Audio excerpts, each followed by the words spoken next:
알 수가 있습니다. 21세기의 강력한 예배운동과 전인적인 소그룹, 공동체 운동을 실시하려고 합니다.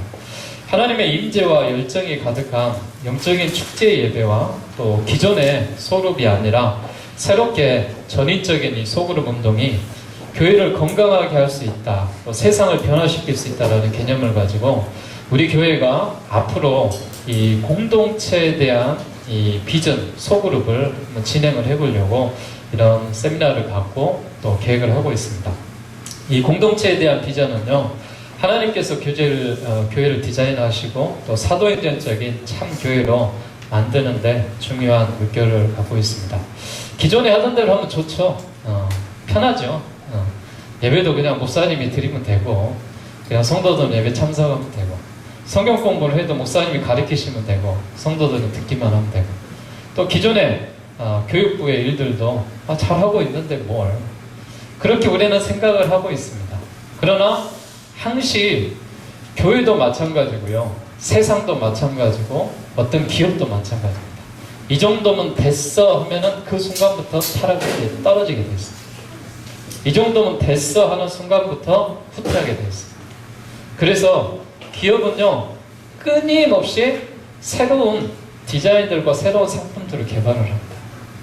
역시 음식점들도요, 프랜차이즈들이 평균적으로 1년에 하나씩은 새로운 음식들을 개발을 합니다. 왜 그럴까요? 그 단체를 끌고 유지하기 위해서 그렇습니다. 저는 교회도 하나님 앞에 예배드리는 그 모습 가운데요, 방식은 계속해서 발전해야 된다고 생각을 해요. 과거에는요, 교회 성전 안에 아무런 악기가 들어오면 안 됐어요.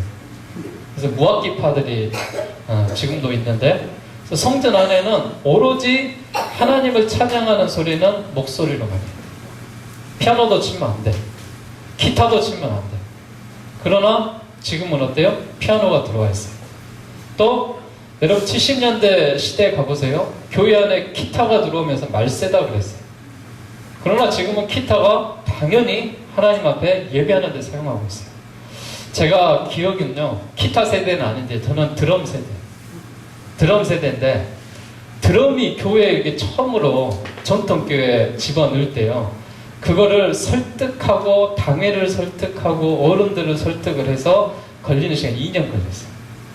제가 부교육자 때. 그래서 처음으로 드럼을 제가 넣었는데, 순성교회에 제가 첫 사역을 했는데 거기에 이제 처음으로 드럼을 넣었어요. 근데 그 드럼을 넣었는데 2년 걸렸어요. 당회를 설득해야지, 권사님들 설득해야지, 그러면서 무슨 냄비 깨지 소리를 교회에서 쓰거든요. 그러나 지금은 오후 예배 자체가 드럼이 없으면 예배가 어때요? 굉장히 조금 찬양기가 다운된 것 같아요. 그런 생각이 들어요. 그래서 결국 우리는 뭐냐면은 변화해야 된다는 것이죠. 그래서 저는 구역도 변화해야 된다고 생각합니다. 그래서 구역이 어떻게 하면 더 발전적인 모습으로 변화될 것인가. 그래서 변화란 저는 결국은 살아있다라는 친구예요. 물론 그 변화를 하게 되면은요, 그 변화 속에서 문제점이 생깁니다. 어떤 것도 문제점이 안 생기는 건 없어요. 그러나 그 문제를 두려워하시면 안 돼요. 그 상황에 대처하면 되는 것이죠. 또 거기에 맞는 것을 해야 됩니다. 그래서 저희가 결국은 이 공동체를 하는 것은 뭐냐면은 성경에서 잘했던 모델들을 꼽자라는 것이죠. 그래서 초대교회에서 했던 이런 일들을 우리가 찾아서 교회에 적용하자는 것이죠. 그래서 우리 교회를 통해서 구체적으로 공동체가 어떻게 실현될 것인가. 그래서 우리 교회가 정말 교회답게 주님의 비전을 이룰 수 있는, 이제 여기서 우리가 머물러서 이제 됐어, 우리 교회는 이제 안정적이야, 이 정도면 됐지 뭘, 다들 그렇게 이야기해요. 제가 여기 교회 지금 사역을 한 지가 만 3년 됐습니다. 첫 해 딱 오니까요, 교회 정말 추웠어요. 그러면서 다 썰렁해가지고요, 교회 처음 예배 드렸을 때 47명? 37명까지 내려갔나요? 그렇게까지 떨어졌는데, 지금은 그래도 한 70명 정도 이렇게 예배를 이렇게 드려서, 오늘도 이렇게 강단에서 보니까 그래도 교회들이 많이 차서 이렇게 예배 드리면서 참 보기 좋더라고요.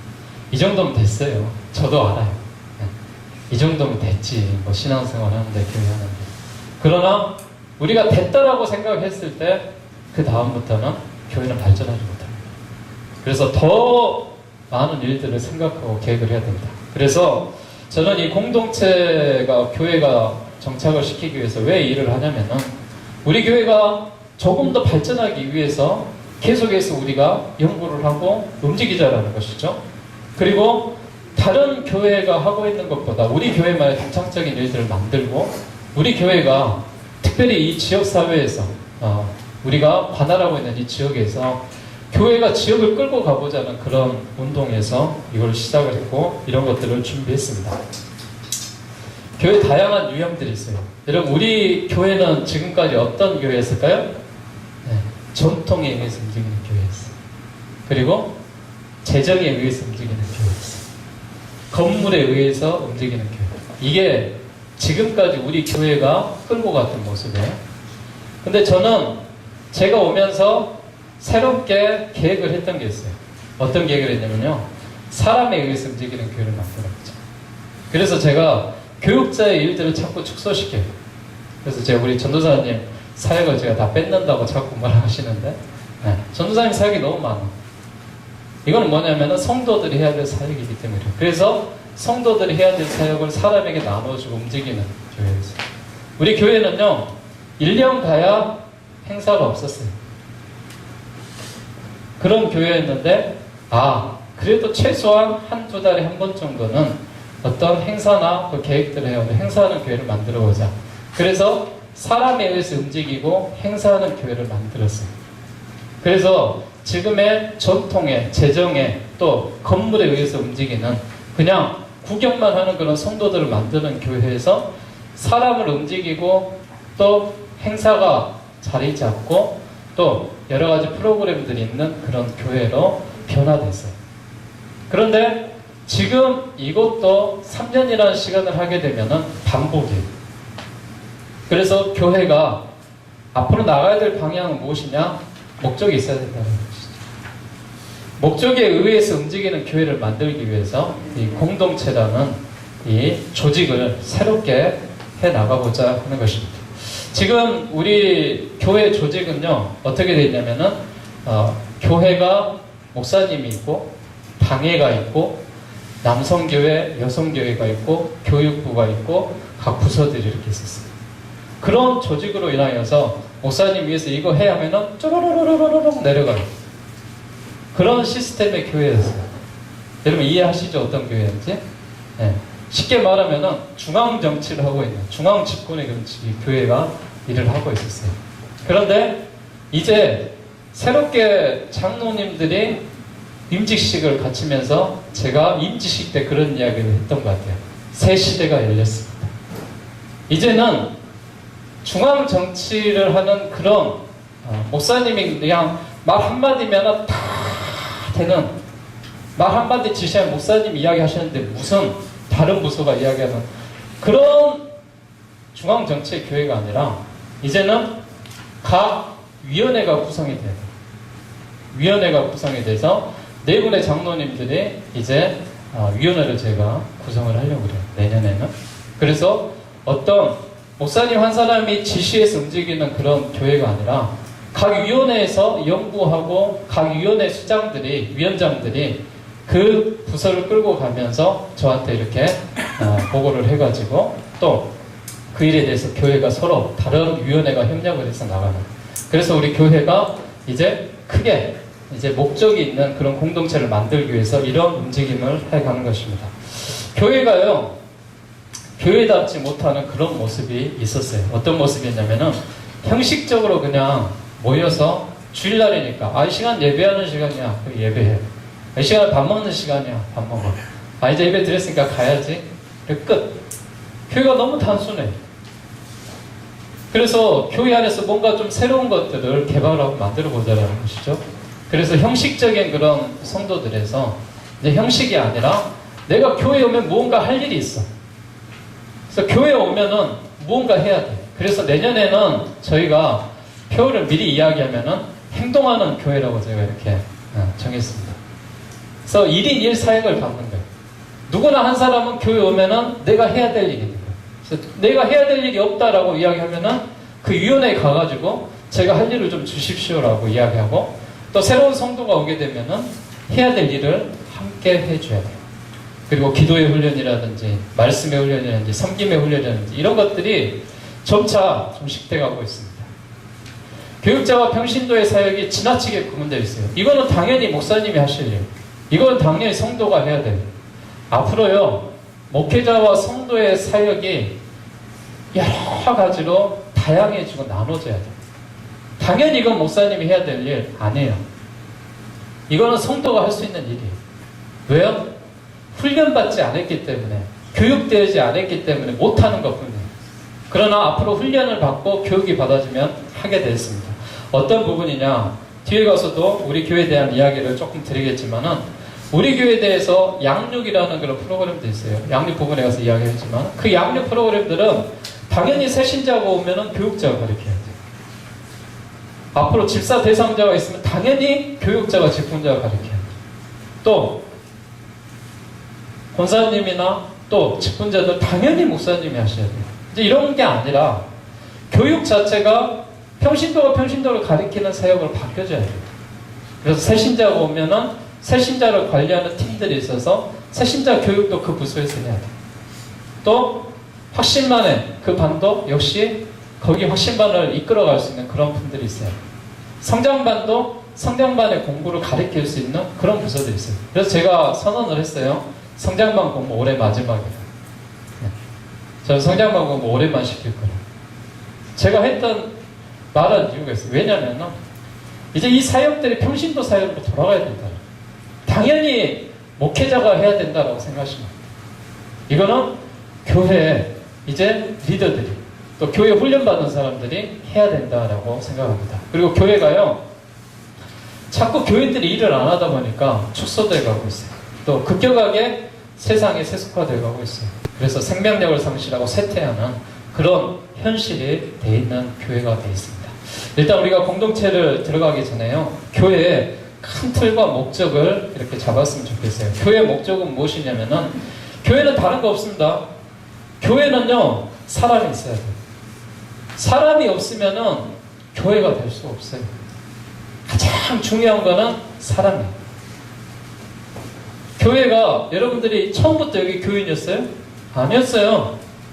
각자 생활을 하다가 어찌어찌 하여서 누구에게 전도를 받아서 이 교회에서 다니다 보니까 여기서 직분을 받고 또 성장을 해서 지금 중직이 되어 있는 거예요.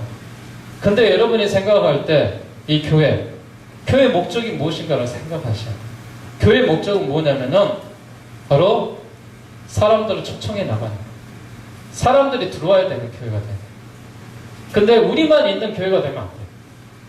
교회의 목적은 사람이 초청이 되어서 초청받은 사람들을 예수님의 이름으로 구원받게 하는 거예요.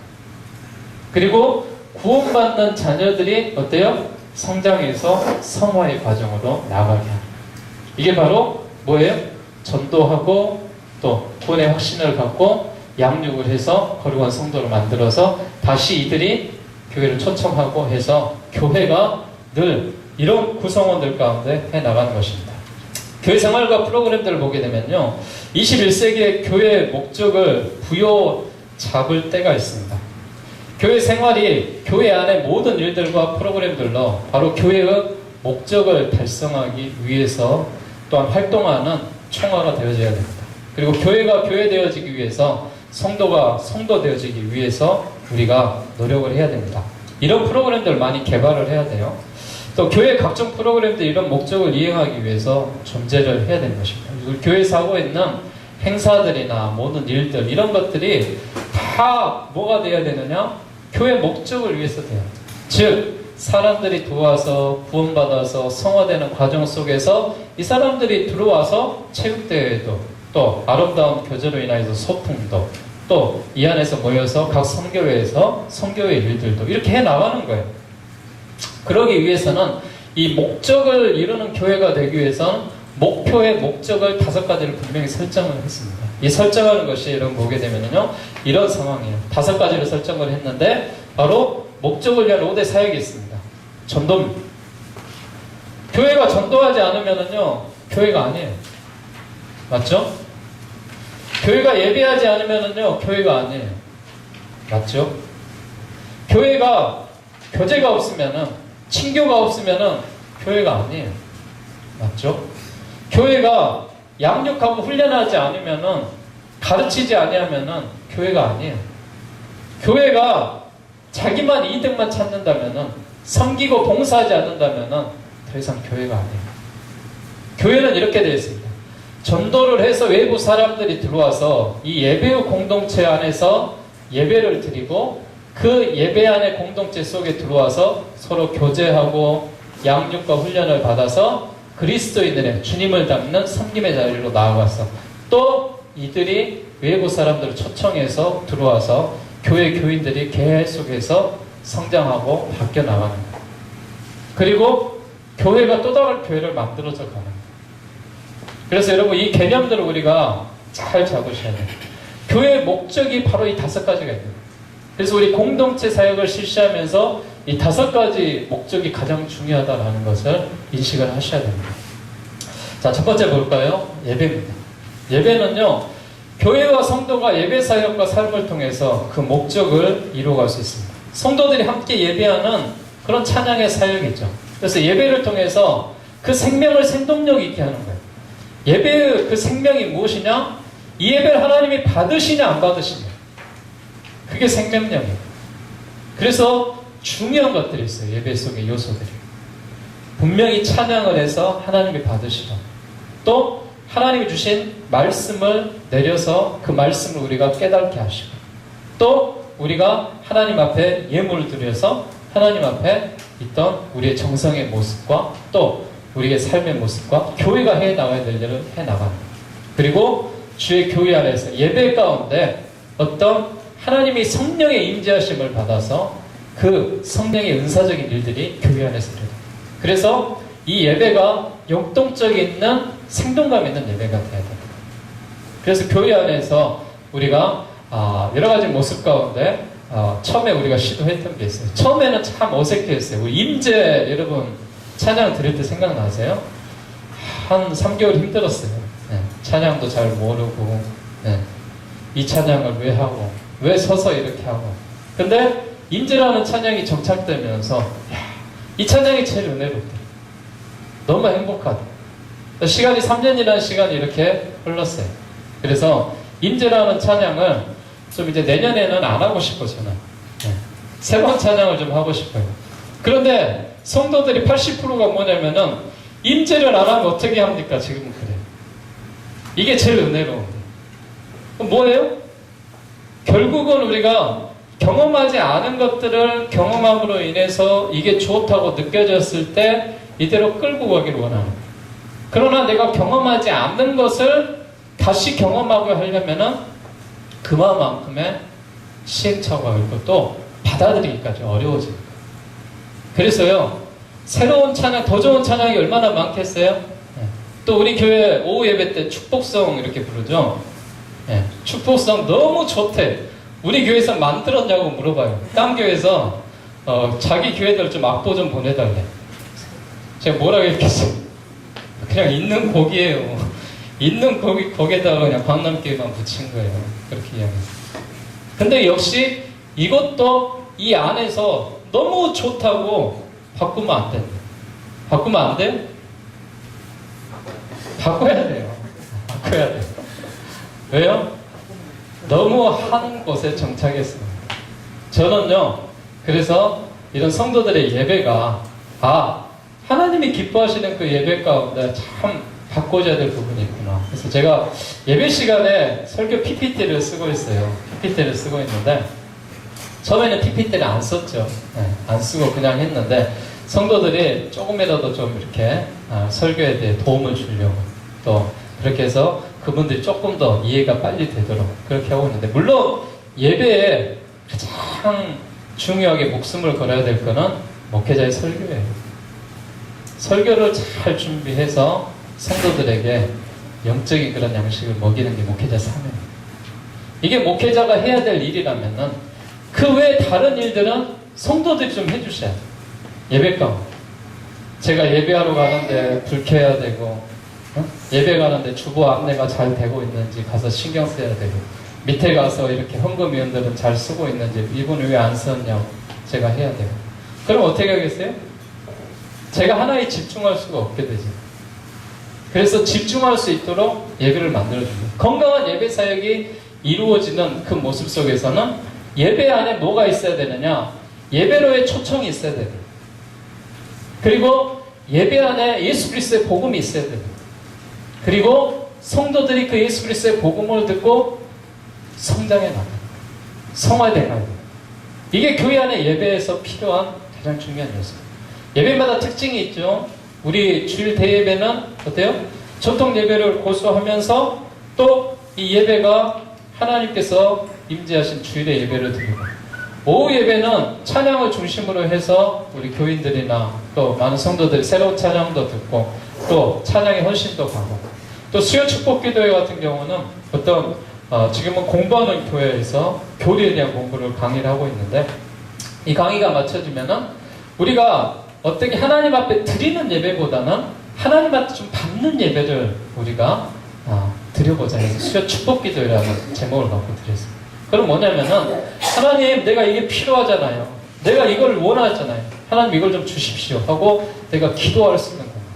또 하나님께서 우리가 부르짖어서 하나님의 은혜로 우리가 나아가는 좀 자유롭고 어떻게 보면은 함께 기도하고 함께 나아가는 그런 모습으로 좀 해보자는 그런 예배가 굉장히 중요한 요소라는 것을 기억하시고요. 두 번째는 교제입니다.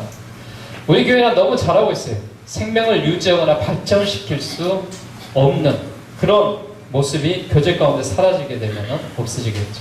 생명의 목적이 뭐냐? 초청받고 구원하고 성화를 이루어가는 것입니다. 하나님의 위대한 계획의 실현을 경험해 나가는 것입니다. 교회들과 성도들이 교제의 영적인 그런 가치들을 이해하고 교제를 등한히 한 교회는 그만큼 냉랭해질 수밖에 없어요. 우리 교회는 교제를 너무 잘하니까 넘어가도록 하겠습니다. 너무 친하게 잘 지내니까. 자, 양육입니다. 제가 신경 쓰고 있는 부분이 이 부분이에요. 우리 교회에 와서 3년 동안 가장 중점적으로 잡고 있는 건 뭐냐면은 훈련입니다.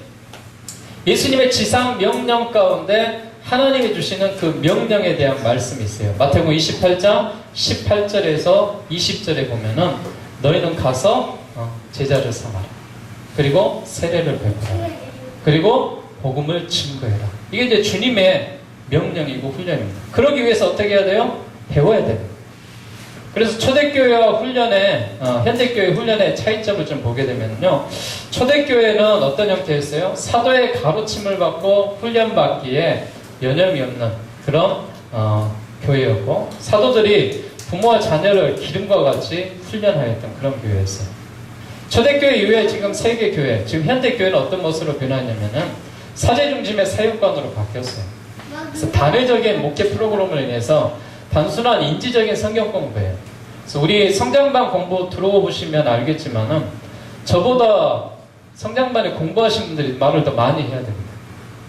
그래서 조금 초대교회와 같은 그런 형태로 인하여서 사도들이 가르침을 받고 또 훈련을 받기에 여념이 없도록, 그들이 실제적인 이제 교육을 받았다면은 교육을 할 수 있는 그 위치로 나아갈 수 있도록 그들이 그런 공간을 만들어주는 거예요. 그래서 주입식 교육이 아니라 토론하는 토론의 장이 돼야 돼요.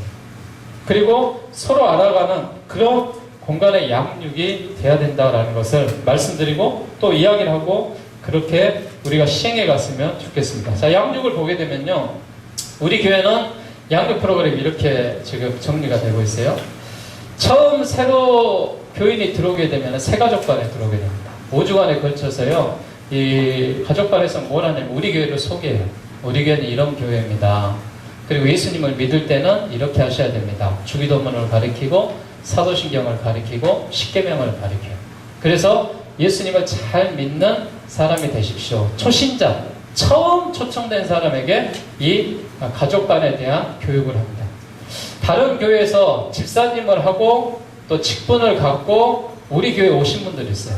다른 교회에서 신앙생활 하셨던 분들은 확신반의 교육을 받습니다. 이 확신반의 교육은 왜 받냐면은 예수 그리스도가 우리를 구원하신 구원자라는 사실을 그가 입술로 증거하고 있는가 안 한가를 확인합니다. 그래서 이 확신반에서 예수 그리스도가 나의 구주고 나의 주님이신다라는 고백이 없으면 저는 교인을 안 받습니다. 그래서 제가 새신자가 막 오면은 누구든지 와서 환영을 하고 초대하고 인사시키고 이 사람 우리 교인입니다 이렇게 할 수도 있어요. 안 하는 이유가 있어요. 여기서 점검을 해야 되기 때문에 그래요. 왜요? 시대가 신천지도 있고 시대가 또 이단들의 무리들도 있기 때문에 이 부분에서 점검을 합니다. 그래서 새가족반은 제가 다른 분한테 맡겨요. 근데 제가 확신반은 안 맡깁니다. 왜 안 맡길까요? 점검은 제가 해야 되거든요. 이 부분은 절대 안 맡겨요. 남한테. 이건 제가 합니다. 왜요? 그래야 이 사람이 진짜로 믿음을 우리 교회에 살 수 있는 사람인가 아닌가를 점검을 해야 되기 때문에. 그래서 우리 교회는 새가족반이 마치게 되면은 학습에 받는 교육의 자격을 줍니다. 학신반을 하게 되면은 세례 받을 수 있는 자격을 줍니다. 그래서 원래 학습은요 교회 6개월 이상 나와야 되고 세례는 교회 1년 이상 나와야 주게 돼 있어요. 그런데 꼭 그래야 돼요? 아니에요. 구원의 확신만 있다면은 그 자리에서 세례를 주게 됐어요. 그래서 저는 물론 이 교육을 마치지 않는 분들은 그 과정이 필요해요. 6개월, 1년이라는 시간이. 그러나 이 교육을 마치게 되면은 이 사람은 세례를 바로 줄 수도 있고 학습을 해줄 수도 있어요. 그래서 여러분이 생각할 때, 아, 저 사람은 왜 이제 교회 왔는데 세례 줘? 줄 수 있다고 느껴지니까 주는 거예요. 그거는 그래서 이 교육을 통하여서 우리가 이루어집니다. 자, 말씀반에 대한 교육인데요. 말씀반에 대한 40강 강의는 제가 이건 1년 내내 1년 365일 해야 되는 교육이에요. 그렇기 때문에 이거는 제가 여러분들한테 영상으로 다 남겨놨어요. 그래서 우리 교회 말씀 통독반 책자와 그 다음에 40강 강의안을 보게 되면 1년 동안 공부를 할 수 있어요. 그래서 교회 안에서 제가 한 3년에 한 번 정도 제 강의를 하고 있는데 또 제 강의를 하다 보니까 조금 더 자세하게 들어가 보려고 하다 보니까 1년 동안 했는데 15강까지밖에 못 하겠더라고요. 또 다른 프로그램도 있고 행사들이 있고. 그래서 가급적이면 이 말씀반은 여러분들이 교회 예배 보면은 말씀 통독반이라고 있습니다. 들어가면은 그 안에 성경을 통독할 수 있도록 해놨으니까 이 반을 하셔야 됩니다. 그리고 이 말씀 통독반이 이루어지지 않는 사람들은 저희 교회 재직에 직분을 드릴 수가 없어요. 앞으로 교육을 그렇게 잡으려고 해요. 그렇게 해서 말씀 통독반을 분명하게 해서 이 사람이 세례 교인으로서 1년간 이런 말씀에 대한 통독을 했다라고 하시는 분들에 의해서 성장반 공부를 들어갑니다. 그래서 우리 교회 재직들이 성장반이 맞춰주신 분들만 재직에 대한 직분을 드리는 거예요. 그래서 현재 우리 교회 재직들한테 제가 이 성장반을 받으라고 한 이유가 뭐냐면은 현재 재직들이 성장반 교육을 안 받았잖아요. 그래서 성장반 교육을 받게 하는 거예요. 재직들이 먼저 하시라고.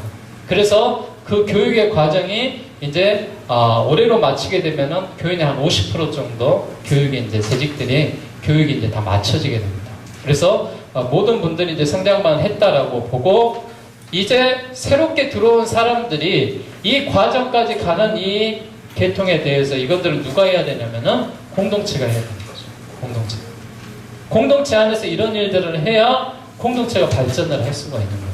이거를 목사 혼자 다 하게 된다면 다른 건 아무것도 못해요. 이것만 하고 있어야 돼요. 지금도요, 오후 예배 드리고 하게 되면은 이거 하고 또 재정 가는 데 가서 재정 가서 이것도 뭐 하고 나면은 거의 5시, 6시 돼야 끝나요.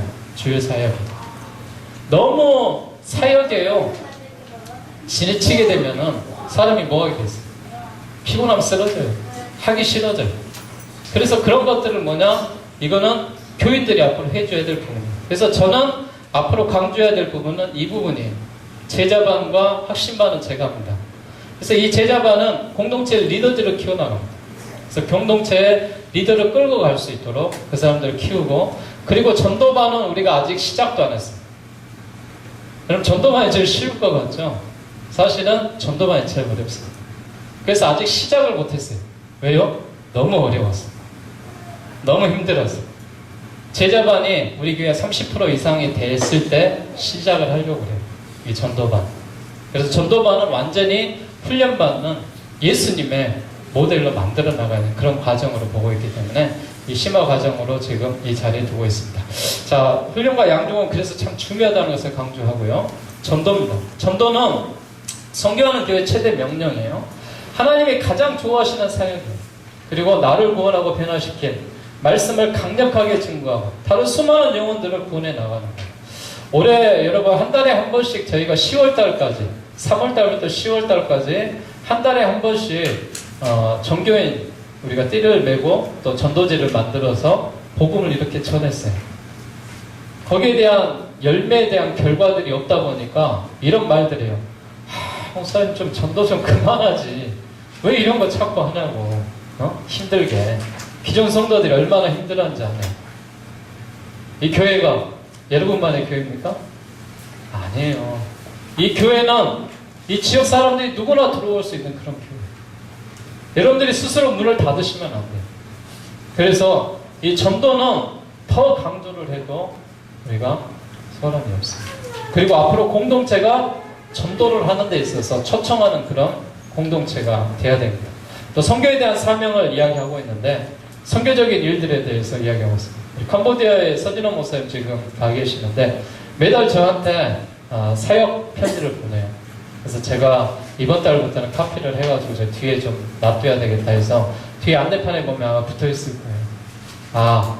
우리 교회에서 이렇게 어려서부터 이렇게 신앙하고 선교하시는 목사님이 지금 어떤 사역을 하고 있구나. 여러분도 좀 아시고 보시고 같이 기도해 주셔야 되죠. 이게 교회가 해야 될 일들이에요. 마지막은 뭐냐면은 섬김과 봉사일을 해야 됩니다. 초대교회는요 물건들을 통용했어요. 재산을 팔아서 나누었어요. 그리고 성도들을 온전히 그리스도의 몸을 세우고 각각 받은 은사대로 선한 청지기 같은 일을 했어요. 현대교회는 어떤 일들을 해 나가야 될 것 같습니다. 현대교회도 마찬가지로 이러한 일들이 필요하고 이러한 일들이 중요하게 앞으로 해 나가야 되는 그런 모습의 일들입니다. 우리가 주님께 받은 은사와 소유를 가지고 교회를 섬기고 모든 영혼의 성장을 위해서 사용함으로 영적인 보람과 성숙을 느낄 수 있습니다. 그래서 섬김은 영혼을 춤추게 하는 그런 비결이기 때문에 그렇습니다. 그래서 제가 이 5대 사역을 중점적으로 이야기하고 있는 이 부분에 대해서 이 교회가 앞으로 우리가 공동체 교회가 돼서 이 5대 사역을 계속해서 강조할 수밖에 없습니다. 그래서 우리 교회가 이 5대 사역으로 인하여서 이제 균형이 잡히고 발전해 나가는 그런 교회의 모습으로 나아갈 수 있도록 해주시면 좋겠습니다. 네 번째 보면은요, 목적을 위한 5가지 사역의 최적의 환경이 무엇이냐? 저는 공동체로 보고 있습니다.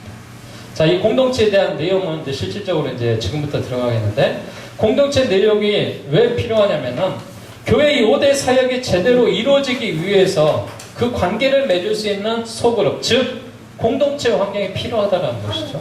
그래서 이 공동체 안에서 이 5가지 사역이 정착될 수 있도록 이런 소그룹의 공동체 안에 의미 있는 관계를 맺지 못하는 그런 성도는 겨우 교회에 출석할 것이고 또 공동체에 적응하지 못한 사람은 또 그 교회의 일원이 되지 않을 것이고 또 변화하고 사명을 감당하는 성도라고 볼 수 없을 것입니다. 그래서 내적으로 이 공동체가 필요하고 또 이 공동체들이 모여서 작은 공동체들이 모여서 큰 공동체를 이루는 그런 모습입니다. 공동체 외적 필요성을 보게 되면은 세상에 나아가 많은 영혼들을 주의 복음으로 초청해 나가는 것입니다. 하나님의 나라의 확장을 위해서 나가는 것입니다. 전에는요, 우리가 전도 그러면은 교회로 데리고 오면 됐어요. 전도가. 그러나 공동체는 뭐예요? 교회에 들어오기 전에 공동체 안으로 먼저 들어오는 거예요. 새로운 성도가. 그래서 그 공동체 안에서 이런 모임을 갖고 있구나. 예를 들면은 각자가 좋아하는 모임들 있죠. 어떤 사람은 운동 모임, 어떤 사람은 등산 모임, 어떤 사람은 뭐 독서 모임, 어떤 사람은 여행 모임. 그 여행을 하고 등산을 하게 되면은 거기에 원하는 사람들이 있어요. 그럼 뭐예요? 그 사람들이 우리 동호회 한번 와봐 데리고 가잖아요. 우리 소그룹도 마찬가지, 우리 공동체도 마찬가지예요. 우리 부부 찬양팀 공동체는 찬양하는 공동체예요. 그럼 뭐예요? 찬양을 좋아하는 사람이 있다라면 우리 공동체 한번 들어와봐. 그래서 데리고 와서 부부 중장단이 공동체 안에 들어와서 일을 시키는 거예요. 청년 공동체가 구성이 되면은 우리는 청년의 젊음과 소망이 있는 공동체야. 우리 공동체에 들어와봐. 그러면은 그 공동체 청년들이 들어와서 그 공동체가 활성화가 되는 거예요. 그래서 이것이 모아져서 저희는 교회를 이루어가는 그런 모습의 공동체를 앞으로 만들어가고 지향하자라는 거예요. 자, 이 공동체는 보게 되면은요, 그래서 소공동체와 대공동체가 있습니다. 소공동체는 제가 말했던 이런 작은 공동체들이 교회 안에서 만들어져야 된다는 거예요. 저는 최초의 공동체를 6개 공동체를 시작을 하려고 그랬는데 지금은 3개 공동체로 이제 시범적으로 시행을 하는 걸로 그렇게 결정을 했습니다. 자, 큰 공동체 교회와 작은 공동체, 이 공동체가 이렇게 나눠져 있는데 이 비행기의 두 날개와 같은 그런 관계를 갖습니다. 자, 비행기의 두 날개를 보면 이제 독수리를 그려놨는데 한쪽은 소공동체예요. 한쪽은 대공동체예요. 이 대공동체와 소공동체를 제가 날개로 양쪽에 잡았던 이유는 뭐냐면은 이게 균형이 맞아서 큰 공동체가 이루어져야지만이 이 새와 이 비행기가 제대로 나올 수 있다는 거예요. 자, 소공동체의 그 역할은 뭐냐면은 교회 5가지 변화의 사역을 주도하는 최적의 환경을 제공해야 돼요. 뭘 제공해야 돼요? 전도하는 것을 제공을 해요. 예배하는 사역을 제공해야 돼요. 양육하는 사역을 제공해야 되고 그 안에서 교제가 이루어지고 섬김과 봉사가 이루어져요. 그래서 공동체 안에서 새로운 성도가 들어오면 뭐가 해야 돼요? 1대1의 새신자 교육이 공동체 안에서 이루어져야 되는 거예요.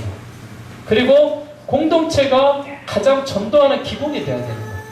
그 안에 들어와서 교회 예배 드리기 전에 그 공동체가 무엇인지 초청을 해서 그것을 만날 수 있는 그런 공동체가 되어야 되는 거예요. 그래서 건강한 큰 공동체, 교회를 이루는 기초적인 일들을 제공하는 것이 소공동체 내용입니다. 자, 그러면은 큰 공동체의 역할은 무엇이냐? 큰 공동체의 역할은 소공동체의 새롭게 적절한 비전들을 제시해 나가는 거예요. 자, 청년 공동체는 이 특징을 갖고 한번 해보세요.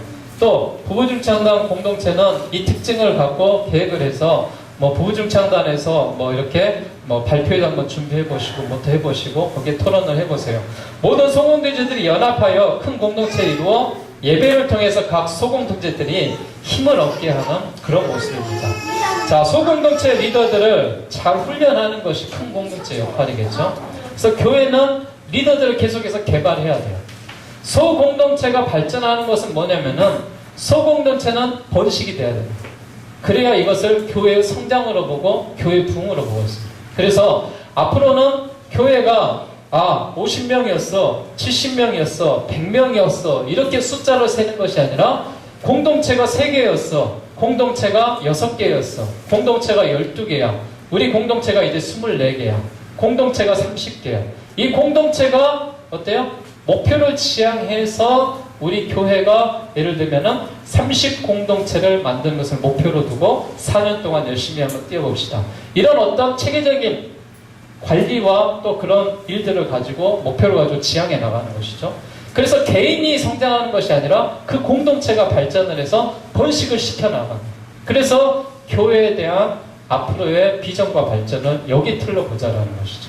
이게 지금 우리가 지향하고 있는 작은 공동체의 역할이고 큰 공동체의 역할이었다는 거예요. 그래서 소공동체들이 연합을 시켜서 큰 일을 할 수 있도록. 그래서 예를 들면 공동체가 한 30개 생기면 좋겠죠. 뭐 1부터 10 공동체는 이번에는 그쪽에서 뭐 나가서 뭐 교회 이쪽 지역에 대해서 뭐 봉사를 하시고 일을 하시고 이번 일들은 여기서 맡아서 좀 해주십시오. 교회 일도 맡길 수 있고. 그래서 이 공동체가 적극적으로 활동할 수 있으려면 가장 중요한 게 뭐겠어요? 결국은 리더예요.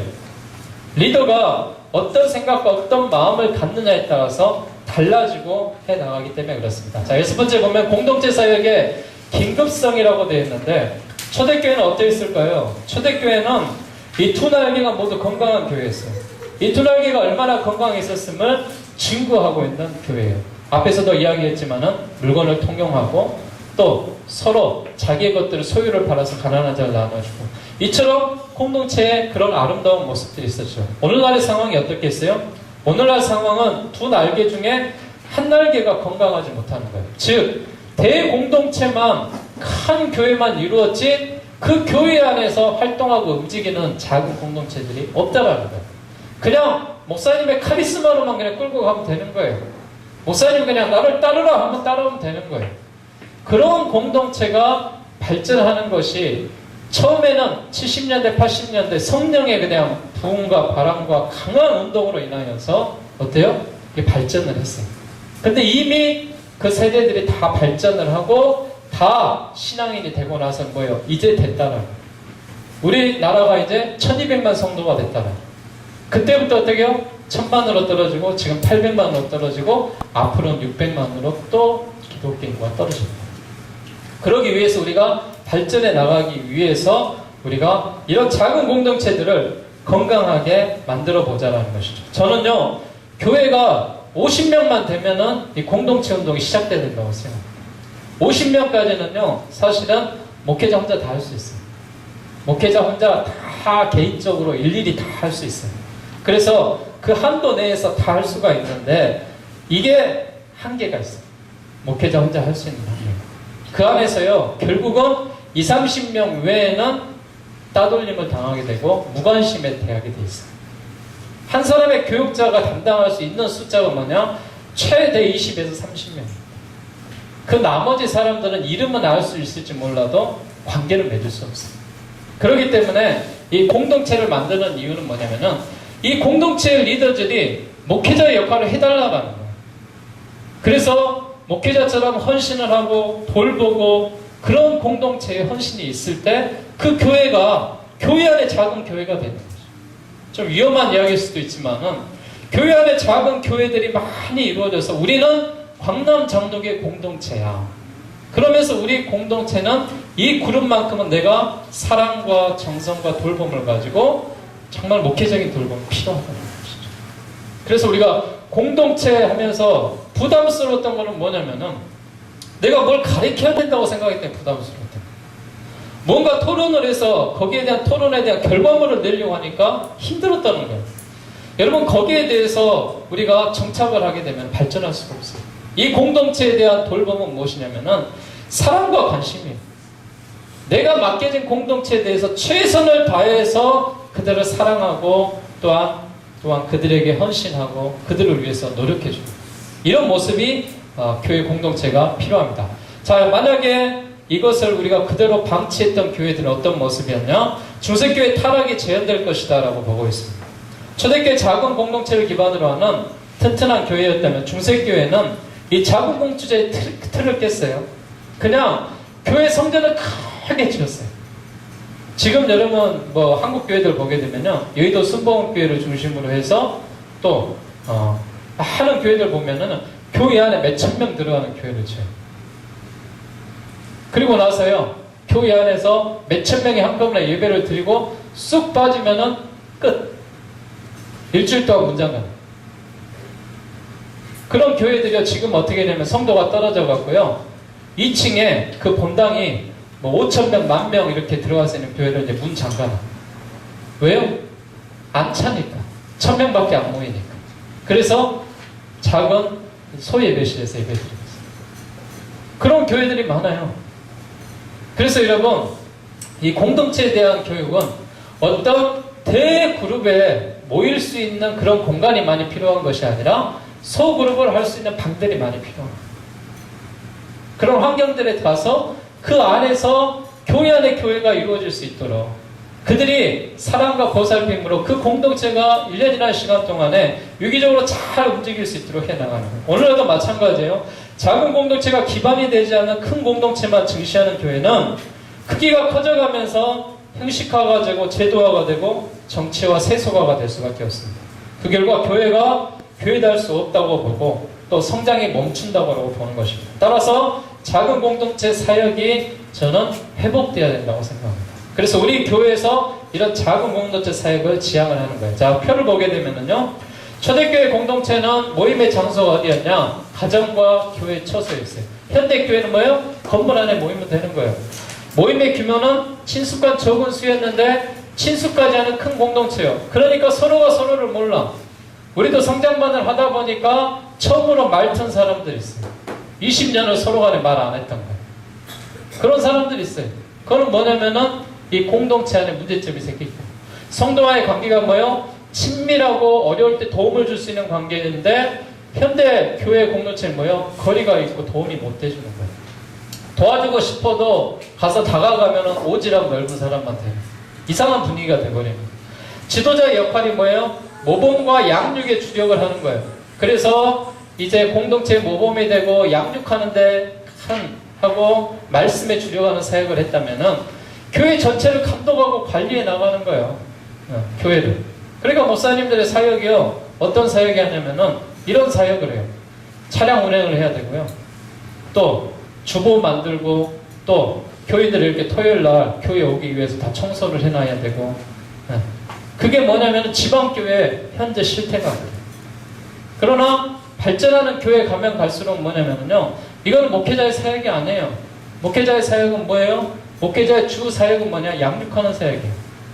이런 것들을 개발을 하고 준비를 해가지고 성도들에게 어떤 그 지식적인 또 앞으로 방향의 미래 발전적인 일들을 계속해서 해나가는 거예요. 성도들의 임무는 뭐예요? 초대교회는 예배와 교제와 양육과 섬김과 전도 5대 사역을 중심으로 했다면은 현대교회는 뭐냐? 출석만 하면 돼요.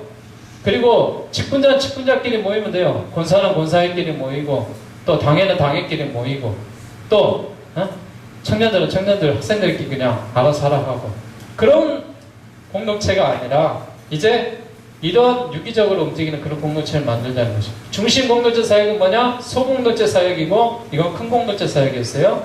영적인 은사를 가지고 서로 섬긴다는 반면에 은사들이 하나하나 사라져가고 있어요. 매장되어 가고 있어요. 신앙의 평가는 뭐예요? 어떻게 섬기고 사역을 실천하고 있는가? 직임이 무엇이고 많이 알고 있는가에 대한 다른 것도 있었어요. 그래서 우리가 이 초대교회 공동체의 틀을 우리가 틀어서 가지고 와서 교회 안에서 한번 만들어 보자라는 거예요.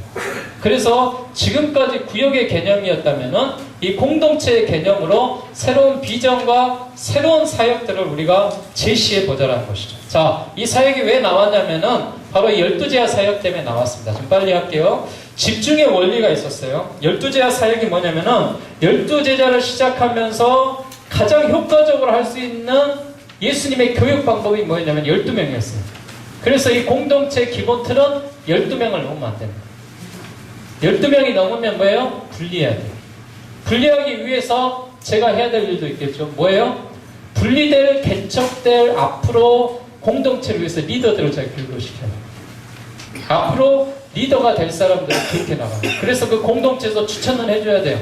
이 사람이 앞으로 새로운 리더를 끌고 갈 수 있는 사람이다. 그래서 그 사람이 숫자가 시작을 하는데 12명이 최대치라는 거. 그래서 적게는 이제 몇 명부터 시작을 하겠어요? 4명부터 시작을 해서 많게는 12명까지. 그 안에는 숫자가 다양하게 있겠죠. 자, 가장 효과적인 복음의 확장 원리로 12제자 사역을 보고 있습니다. 왜 하필이면은 12인가요? 보면은 이스라엘도 12지파로 형성되었습니다. 히브리 달력도 보게 되면은 지금 우리 달력도 12개월로 되어 있습니다. 솔로몬이 12관장의 지역을 나눠서 그 지역을 관리하도록 이렇게 만들었습니다. 예수님께서 12제자를 선택하셔서 가장 효과적으로 데리고 갈 수 있는 그룹의 인원이 12명이었어요. 그래서 12제자 사역에서 이 소그룹에 대한 인원의 기본적인 것들을 잡았습니다. 두 번째는 가장 복음을 빨리 확산시키는 운동이었어요. 과거와 현재 미래 가장 빠른 복음의 확산의 원리였고 가장 강력하게 실제적으로 복음 운동을 시킬 수 있는 한 사람의 리더가 섬길 수 있는 최대한의 숫자가 12로 보는 것이죠. 가장 강력한 공동체 운동이었기 때문에 그렇습니다. 단순하지만 강력한 공동체 운동을 할 수 있어요. 이 공동체가 이제 5명 이상만 되면은 충분히 그 공동체에서 감당해야 될 일들을 할 수가 있습니다. 그래서 더욱더 발전시키고 번식시켜주는 최선의 방법이 공동체 발전의 본식으로 우리가 보고 있어요. 전도의 열매를 지속적으로 보존하는 예수님의 전략 사역으로 우리가 보고 있습니다. 네 번째는 모든 성도들을 지도자로 깨우는 운동이에요.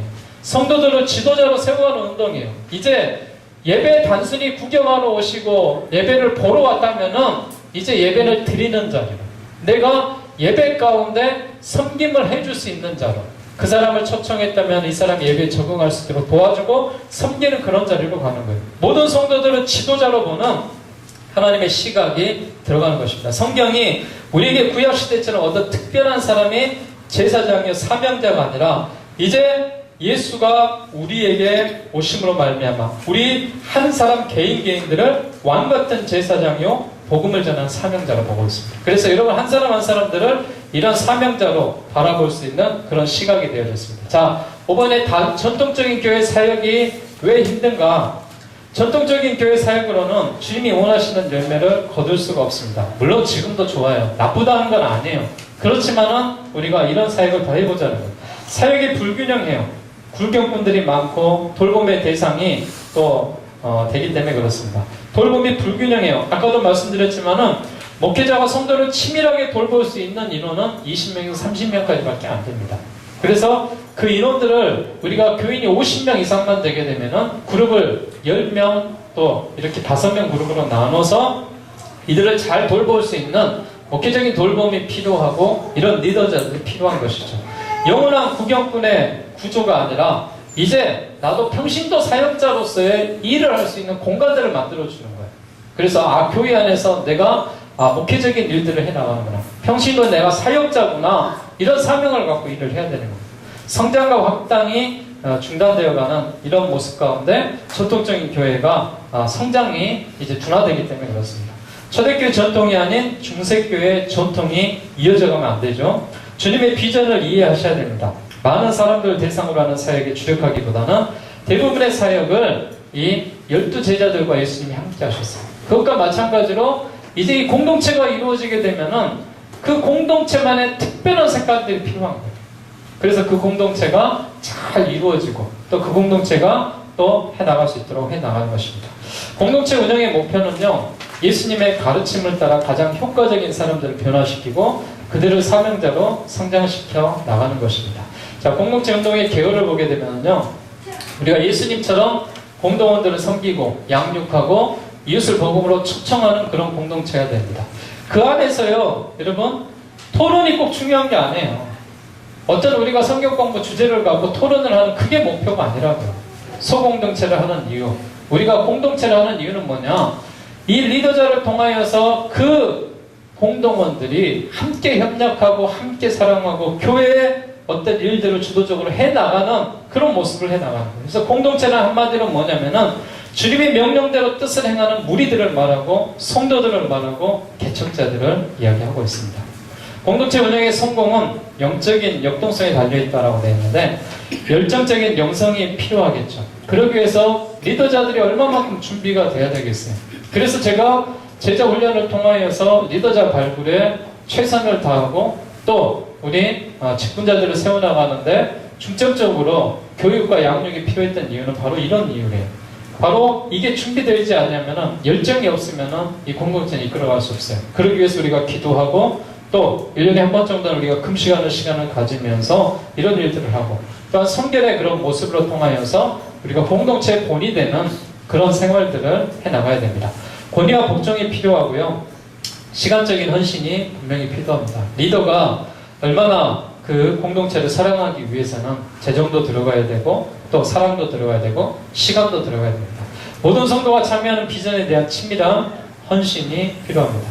기적과 하나님의 권능을 기대하고 구체적으로 체험해 나가야 되는 것입니다.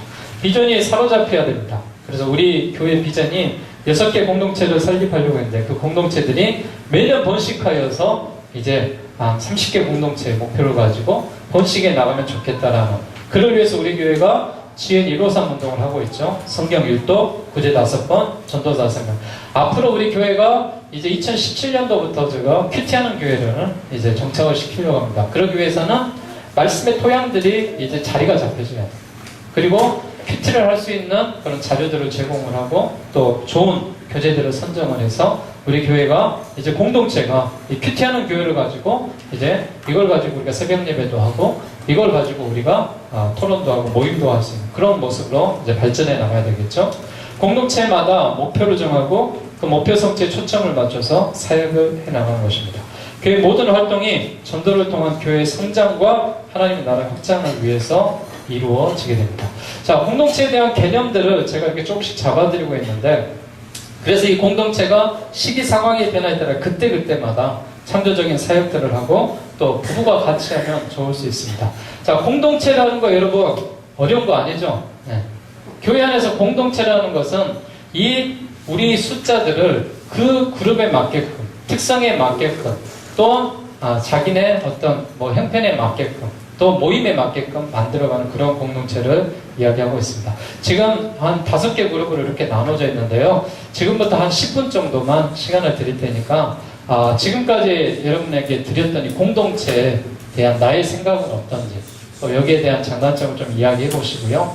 또 공동체와 구역 모임의 차이점은 무엇이 되는지 또 여기서 조금 잠깐 나눠보시고, 교회에 필요한 문화사역이 앞으로 필요합니다. 저는 이 부분을 왜 지금 제가 집어넣냐면요, 우리 교회가 오후 예배가 1시 30분에 드려지고 있어요. 이제 공동체를 지향하는 교회가 되려면요, 교회 오후 예배 시간이 조금은 바뀌어야 돼요. 왜냐하면 이 공동체 모임이 밖에서도 모여지지만은 교회 안에서 모여져야 되기 때문에, 교회 안에서 모여져야 되기 때문에, 그러면 나머지 공동체를 하지 않은 80%는 뭘 하겠어요? 구경만 할 수는 없잖아요. 그래서 교회 안에서 어떤 문화사역이 필요하다고 생각을 해요. 그래서 우리가 교회 점심 식사를 하고 나면은 1시면은 모든 성도들 식사를 마치더라고요. 그래서 1시부터 1시 40분까지 한 40분 정도 공동체대로 공동체를 할 것이고, 또 나머지 공동체를 하지 않는 분들이 어떤 문화사역을 할 것인가. 그래서 예전부터 저는 그런 생각도 했어요.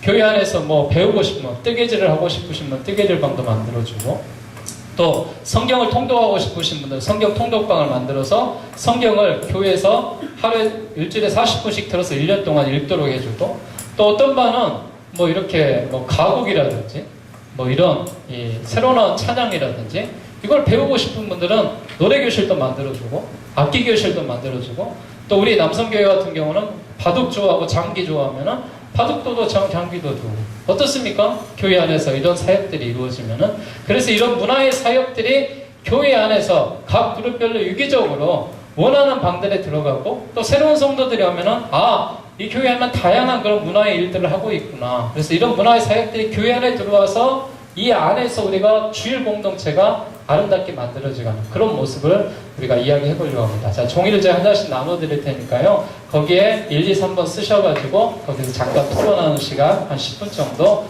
갖고 또 오늘 첫 번째 세미나를 마치도록 하겠습니다.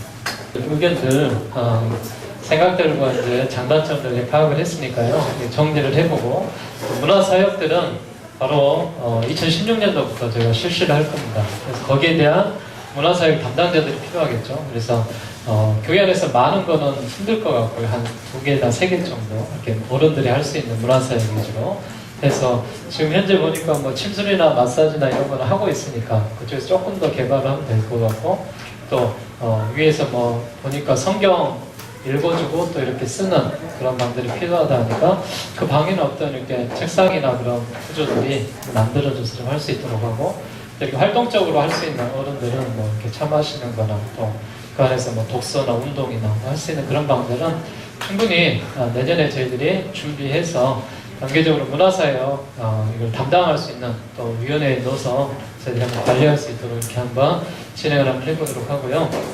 역시 여러 가지 또 의견들 나눠줘서 감사의 말씀 드리겠습니다. 오늘은 이제 마무리를 해보겠습니다. 자, 성공공동체가 발전하는 그런 단계들이 있어요.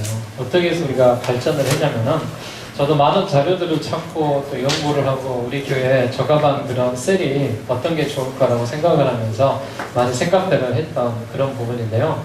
먼저는 소공동체가 또 이 인체 세포들처럼 성장과 번식의 단계를 거쳐야 된다는 거죠. 중요한 것은 뭐냐면은 그 공동체가 분명하게 생성이 돼야 되고, 그 공동체가 활성화가 돼야 되고, 그 공동체가 번식이 돼야 된다는 것이죠. 그래서 이게 공동체의 큰 틀로 보는 것이죠. 1단계는 그래서 생존하고 적응하는 그런 단계를 갖습니다. 그래서 처음부터 이게 생존력을 잘 가지려면요, 기초를 튼튼하게 해야 돼요. 그래서 우리 세미나를 갖고 또 토론회를 갖고 또 장단점을 파악을 해보는 겁니다. 그리고 그 공동체가 친숙해지는 단계를 갖고 또 유기적인 그런 관계들을 유지하도록 하고 함께 활동하고 번식 개척하는 단계까지 이어져야 됩니다. 그럼 공동체 그러면은요, 여기는 찬양하는 공동체야 이렇게 생각하면은 찬양을 못한 사람 여기 못 들어가요. 그렇잖아요. 그렇게 생각하면 어려워요. 제가 찬양하는 부부중창단 팀을 만들었던 이 그룹을 하나 만들어주려고 한 이유는 뭐냐면은, 잘 모여서 오후 예배 잘 준비하라고 만든 거예요. 찬양을 잘해서 거기 따로 분류해 주는 거 아니에요. 그래서 거기에 대해서 OM에 대한 것들도 한번 나누고 생각도 해보고 계획들도 잡아보고 그렇게 해보라는 거고, 역시 청년 공동체는 새롭게 이제 청년들이 이제 나와야 되기 때문에 청년들이 새로 들어오면 그 공동체에서 활성화가 될 수 있도록 그 리더들이 또 그걸 잘 할 수 있도록, 또 하나의 지역 공동체에서 만든 거는 그 지역 사는 사람들만 따로 만드는 것이 아니라 거기에 가서 모임을 갖고 하면 어렵잖아요. 모든 모임은 교회에서 갖습니다. 교회에서 가질 수 있도록 하고 그들이 정착할 수 있도록 하고, 그래서 저는 여기에 대해서 이제 인원들을 나누는데, 그 중에서 작년에 우리가 제자 훈련을 받으셨던 분들이 있어요. 그분들만 리더를 할 수 있습니다. 다른 분은 리더 할 수가 없어요. 그래서 그분들만 리더를 선정을 해서 3명을 선정을 할 겁니다. 그래서 3명을 선정을 해서 작년에 저희들이 7분이 리더 교육을 받았었는데, 그 중에서 3분만 선택을 하고 3분이 리더를 해서 그 그룹을 잘 이끌어 갈 수 있도록 그렇게 나가는 것입니다. 자, 건강한 소공동체들이 존재하기 위한 전제들이 분명히 있습니다. 여기 마지막으로 제가 보겠습니다. 소공동체가 중심이 돼야 되고요, 우선순위가 돼야 됩니다. 그래서 어떤 그 소공동체가 다른 그 그룹에 의해서 다치거든요. 그래서 그 시간만큼은, 그 모임만큼은 그 리더가 활용할 수 있도록 교회가 제공을 할 겁니다. 그런 관리들을 해야 되고요. 소공동체 가장 우선순위가 뭐냐? 번식이에요. 자기들끼리 잘하라고 모여주는 거 아니에요. 근데 그 공동체가 모여서 자기들끼리만 좋아. 1년 가야 한 사람도 안 데리고 와. 이러면 이 공동체는 뭐예요? 깹니다. 왜 깨겠어요? 거기만 너무 단단해지면 뭐예요? 암덩어리가 돼요. 제가 표현을 좀 이렇게 써서 죄송한데, 교회 안에 끼리끼리가 돼버려요. 자기들끼리만. 다른 사람 필요 없는 거예요. 이런 분위기가 되면은요, 여기는 가차없이 깹니다. 가차없이 깨서 다른 공동체를 만들어 드려야 됩니다. 그래서 소공동체가 교회가 되어야 된다, 이런 이야기를 하고 있는데, 교회가 될 수 있도록 하고, 소공동체들이 큰 공동체 안에서 하나가 되어야 되고, 모든 성도가 소공동체 목회자적인 그런 사명들을 잘 감당을 해야 됩니다. 다음 주에는 저희들이 그럼 공동체 운영을 어떻게 할 것인가, 또 실현 방안에 대해서, 또 주제나 이런 토론들은 어떻게 할 것인가, 공동체들마다 각자 어떤 따로따로의 어떤 주제를 주는 것이 아니라, 공동체는 교회 안에 큰 공동체에서 작은 공동체에 던져주는 어떤 주제나 메시지들이 같이 나가야 된다고 생각해요. 그래서 그런 것들이 함께 협력하며 나아갈 수 있도록 그렇게 하도록 하겠습니다. 오늘 첫 번째 세미나 시간은 이걸로 저희들이 정리하도록 하겠습니다. 기도하겠습니다. 목사님, 기도원에서 기도 부탁합니다. 자녀 축복.